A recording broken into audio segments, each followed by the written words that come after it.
Denkt man an die Architektur des antiken Griechenlands, kommt man an den monumentalen Tempelbauten nicht vorbei. In diesem Video befassen wir uns mit der zeitlichen Einteilung der Tempel, den verschiedenen Tempelarten und der Bezeichnung der Bestandteile. Sehen wir uns zunächst die zeitliche Einordnung an. Grundsätzlich kann man die Tempelarchitektur der Griechen in 4 Epochen einteilen. Die frühen Grundformen der Tempel wurden in der geometrischen Zeit von 1100 v. Chr. bis 650 v. Chr. erschaffen. Zu dieser Zeit waren die Tempel noch aus Lehm und Holz. Während der archaischen Zeit zwischen 650 v. Chr. und 475 v. Chr. ändert sich der Tempelbau gewaltig durch die Einführung des Steinbaus Ende des 6. Jahrhunderts v. Chr. In dieser Zeit werden auch die Tempelgrundformen zu den ersten Prototypen, wie beispielsweise dem Peripteros, weiterentwickelt. Während der klassischen Zeit, also zwischen 475 v. Chr. und 336 v. Chr., blüht der Tempelbau auf und es werden unzählige Tempel errichtet. 336 v. Chr. Wird Alexander der Große Herrscher von Makedonien. Damit beginnt auch die hellenistische Zeit, welche bis zum Tod Kleopatras im Jahre 30 v. Chr. Anhält. Zu Beginn dieser Zeit werden immer weniger Tempel gebaut. Vor allem im 3. und 2. Jahrhundert v. Chr. blühen dann jedoch kleinere Tempelarten, wie zum Beispiel der Antentempel. Die fortschreitende Ausbreitung des Römischen Reiches bringt das Ende des griechischen Tempelbaus mit sich. Sehen wir uns die frühe Entwicklung der Tempel noch einmal genauer an. Der griechische Tempel hat sich vor allem aus dem sogenannten Megaron entwickelt.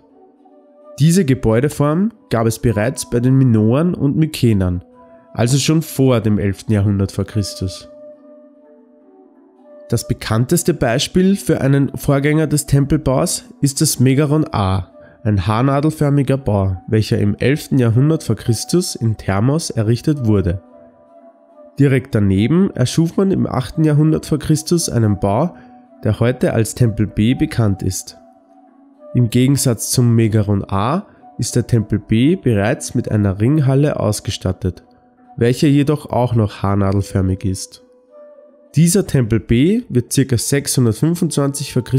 abgerissen und mit einem Tempel C ersetzt. Er besteht aus einem Megaron-artigen Bau, welcher von einer rechteckig angeordneten Ringhalle umgeben ist. Aus diesen ersten Tempelanlagen entstanden verschiedene Tempeltypen. Anhand einer dieser Typen, dem Peripteros, sehen wir uns die typischen Tempelbestandteile an. Der gesamte innere Bau des Tempels nennt sich Naos. An den schmalen Seiten des Naos befinden sich eine Vorhalle, der Pronaos, sowie eine Rückhalle, dem Ophisthodom. Beide sind seitlich mit vorstehenden Wänden begrenzt. Diese werden Anten genannt. Den vorderen Abschluss bilden 2 Säulen, welche in Antis stehen. Der wichtigste Teil des Naos ist der Hauptraum, die sogenannte Cella. Hier befindet sich oft eine Götterstatue. Manchmal gibt es auch einen Extraraum für die Statue, das sogenannte Aditon. Der Naos wird umgeben von einer Ringhalle, der Peristasis. Der Umgang zwischen Naos und Peristasis nennt sich Pteron. Diese Hauptbestandteile gibt es in verschiedenen Ausführungen, aus welchen sich verschiedene Typen ergeben. Der Dipteros ist dem Peripteros ähnlich, hat jedoch nicht nur eine, sondern 2 Ringhallen. Beide Typen gibt es auch mit Halbsäulen. Diese werden dann Pseudoperipteros bzw. Pseudodipteros genannt. Der Antentempel ist kleiner als die bereits erwähnten Tempel. Wird er mit einem Ophisthodom, also einer Rückhalle, ausgeführt, nennt man ihn Doppelantentempel. Auch der Prostylos ist ein kleinerer Tempeltyp. Eine Abwandlung von ihm mit Säulen an beiden Schmalseiten nennt man Amphiprostylos.